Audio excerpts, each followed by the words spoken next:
Madam చెప్పండి. రవికుమార్ గారు, ఇప్పుడు చూశారు మల్లెపూలు పెట్టుకునే మహిళలు, బజారు మహిళలు అంటూ మహిళలందరినీ కించపరిచేలా పాస్టర్ షాలంరాజు కామెంట్స్ విన్నారు. ఏంటి అసలు షాలంరాజు వ్యాఖ్యలపై పోలీసులు సుమోటోగా తీసుకుని కేసు నమోదు చేయాల్సిన అవసరం లేదంటారా? మేడం అక్కడ సబ్జెక్ట్ వేరే ఉంది. సబ్జెక్ట్ గురించి చెప్పిండు ఆయన. అంటే చిలకలూరుపేటలో జరిగిన సంఘటనల విషయమై ఆయన సబ్జెక్ట్ మాట్లాడి, అంతేగాని మహిళలను ఎవరిని విమర్శించలేదు. ఇంత బాధపడవలసిన అవసరం లేదు. ఇప్పటిదాకా మేడమ్స్ వారు అంటా ఉన్నారు కదా, చాలా అసలు అది చాలా పెద్దగా మాట్లాడిన పెద్ద తప్పు అన్నట్టుగా మాట్లాడుతున్నారు. కానీ అది ఆయన సబ్జెక్ట్ ప్రకారం చెప్పింది అంతే. చిలకలూరుపేట పరిస్థితులను బట్టి మాట్లాడవలసి వచ్చింది కానీ వేరెవ్వరిని విమర్శించాలని కాదు. అంటే పరిస్థితులను బట్టి మాట్లాడాల్సి వస్తుందంటే ఏంటి మీ అర్థం? సబ్జెక్ట్ చర్చిలో సబ్జెక్ట్ చెప్తా ఉంటారు కదా, సబ్జెక్ట్ చెప్పేటప్పుడు మహిళలను తక్కువ చేసి మాట్లాడకూడదు కదా. లేదు, మహిళలను తక్కువ చేయలేదు, మహిళలను ఎవరిని తక్కువ చేయలేదు అని చెప్పిన విషయం ఏంటంటే చిలకలూరుపేటలో ఒకప్పుడు ఒక సంఘటనలు జరుగుతా ఉన్నాయి కాబట్టి దాని సందర్భపూర్వకంగా అందరూ అన్ని విడిచిపెట్టి మంచిగా అయినరు. ఆ విధంగా మల్లెపూలు కొనలేదని చెప్పేసి ఆ సబ్జెక్ట్ మాట్లాడి, అంతేగాని ఎవరిని విమర్శించాలని కాదు, ఎవరిని అందరినీ గౌరవించాలని ఆయన మాట్లాడిండు. మహిళలను ఎవరిని విమర్శించలేదు. మరి ఎందుకు అక్కడ కేంద్ర మంత్రి బండి సంజయ్ గారు కూడా కామెంట్స్ పెట్టారు కదా. ఇప్పుడు ఈ విశ్వ హిందూ తప్పు లేకపోతే కేంద్ర మంత్రుల వరకు స్పందించాల్సిన అవసరం లేదు కదా. ఇప్పుడు మహిళలు ఎవరు లేరా? విశ్వ హిందూ పరిషత్ ఈ బజరంగ్ దళ్ వాళ్ళే ఉన్నారా? మహిళలు ఎవరు లేరా మాట్లాడడానికి? అనేక మంది క్రిస్టియన్ మహిళలు కూడా మాట్లాడుతున్నారు గత 3-4 రోజుల నుంచి. అనేక మంది క్రిస్టియన్ మహిళలు వారు చూడలేదేమో, క్రిస్టియన్ మహిళలు కూడా వచ్చి ఇప్పటి వరకు కూడా ఇందాక కూడా చాలా మంది క్రిస్టియన్ సోదరులు సోదరిమలు కూడా వచ్చి తప్పు, మాకు కూడా మనోభావాలు దెబ్బతిన్నాయి, ఎందుకంటే మేము కూడా పెట్టుకుంటాము, అలాంటి వ్యాఖ్య అనకూడదు పాస్టర్ గారు అన్నారు. ఇప్పుడు సందర్భం ఒక ఎగ్జాంపుల్, అక్కడ ఎగ్జాంపుల్ ఏం లేదండి. ఎగ్జాంపుల్ ఏముందండి? ఏం ఎగ్జాంపుల్? చిలకలూరుపేటలో ఏం ఎగ్జాంపుల్ ఉంది? ఉన్నత ధర్మ శాసనాలే అలా మాట్లాడటం లేదే. Highest form in the country వాళ్ళే అలాంటి ప్రసంగాలు చేయటం లేదు, వాళ్ళే అలాంటి మాటలు మాట్లాడటం లేదు. ఎవరికి ఏ హక్కు ఉంది? పువ్వులు అక్కడ చాలా స్పష్టంగా ఉందా లేదా? పువ్వులు పెట్టుకున్న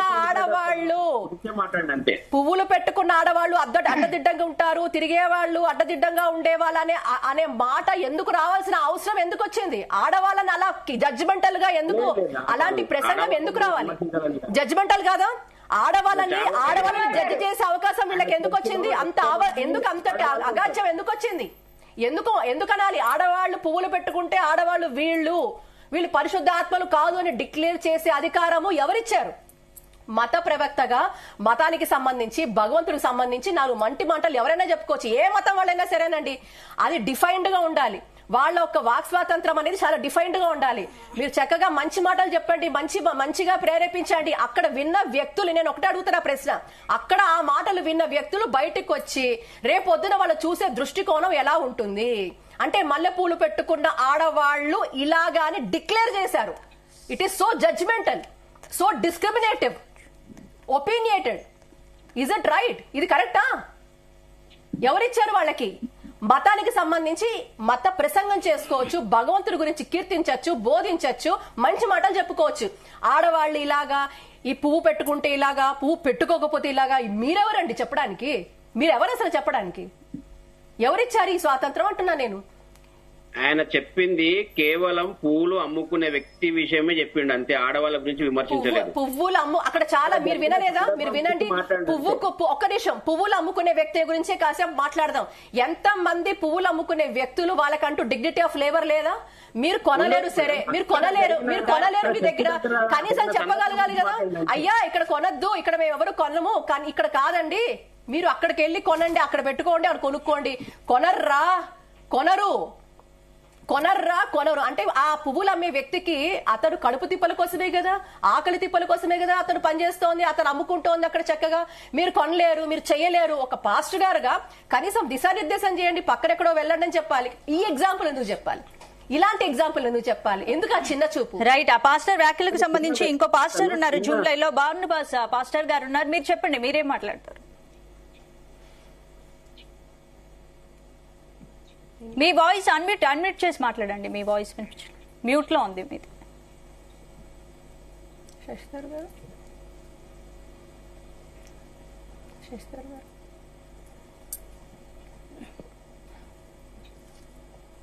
వినపడుతుందా? ఎస్ చెప్పండి. వాయిస్ వస్తుందండి? వస్తుంది, చెప్పండి. గుడ్ ఈవినింగ్ అండి అందరికీ కూడా. Thank you so much. మంచి విషయాలు మాట్లాడుతూ ఉన్నారు. క్రైస్తవ ప్రపంచానికి గాని క్రైస్తవులకు గాని మహిళలంటే ఎంతో గౌరవం ఉంది. ఇక్కడ నేను అనాలిసిస్ చేసి నేను ఆలోచించే విషయం ఏంటంటే, ఒక దగ్గర జరిగిన సందర్భాన్ని ఈయన చెప్పారు. అంటే ఒక ప్లేస్ లో జరిగినటువంటి సందర్భాన్ని, ఒక పాస్టర్ కి ఒక వ్యక్తికి మధ్య జరిగినటువంటి సందర్భాన్ని ఈయన మాట్లాడారు. సో ఇది వ్యక్తిగతంగా ఈయన మాట్లాడిన మాట కాదు, విట్నెస్ గా ఈ పాస్టర్ గారు చెప్పారు. సో ఈయన వ్యక్తిగతంగా చెప్పిన మాట అయితే కాదు. ఇది మీరు ఆలోచన చేయాలి ఒకసారి, పెద్ద మనసు చేసుకొని. లైవ్ లో ఉన్న వారందరికీ కూడా మనస్ఫూర్తిగా నేను ఒకవేళ మీ యొక్క మనోభావాలు దెబ్బతింటే బాధపడితే క్షమాపణ కోరుతున్నాం. కానీ అక్కడ జరిగిన సందర్భాన్ని ఒకసారి దయచేసి ప్రేమతో ఆలోచించాలని తెలియజేస్తా ఉన్నాను. చిలకలూరుపేటలో ఉన్నటువంటి షాలేం రాజు గారు వ్యక్తిగతంగా తన యొక్క ప్రసంగాన్ని చెప్పలేదు. ఒక చర్చి దగ్గర జరిగినటువంటి సందర్భాన్ని తను వివరిస్తూ తను మాట్లాడారే గాని తను వ్యక్తిగతంగా మాట్లాడలేదు. అంటే ఒక పాస్టర్ కి ఒక పూలు అమ్ముకున్న వ్యక్తికి జరిగినటువంటి ఆ యొక్క చర్చ ఏదైతే ఉందో, ఆ డిబేట్ ఏదైతే ఉందో దాన్ని ఇతను వివరించారు.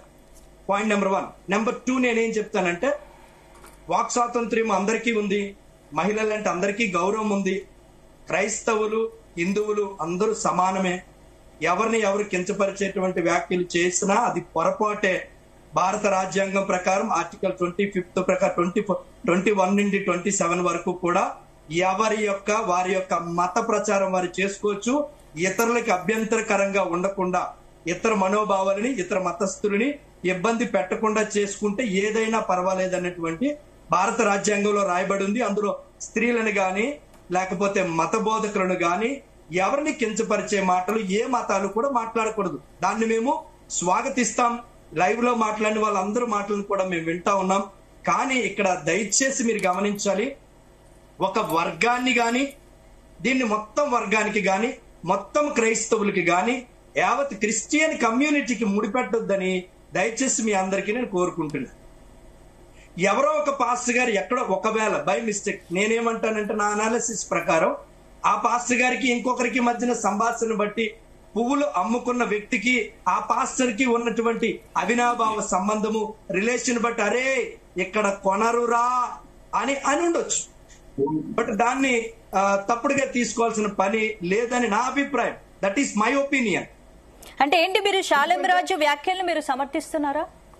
మేడం 99.99 నేనేమంటానంటే, ఇక్కడ మాట్లాడే మాటల్లో స్త్రీలు అన్నవారందరికీ కూడా షాలేం రాజు గారు అనలేదని నేను అంటాను. అది ఒక పాస్టర్ గారికి మేడం వినాలి. మేడం ఒకటి, దయచేసి మీరు చెప్పిన మాటలన్నీ శ్రద్ధగా విన్నాం. మా ఒపీనియన్ కూడా వినటానికి ప్రయత్నించేయండి దయచేసి. ఇప్పుడు ఇగోండి, మాకు చెల్లెళ్ళు ఉన్నారు, అక్కలు ఉన్నారు, తల్లుళ్ళు ఉన్నారు.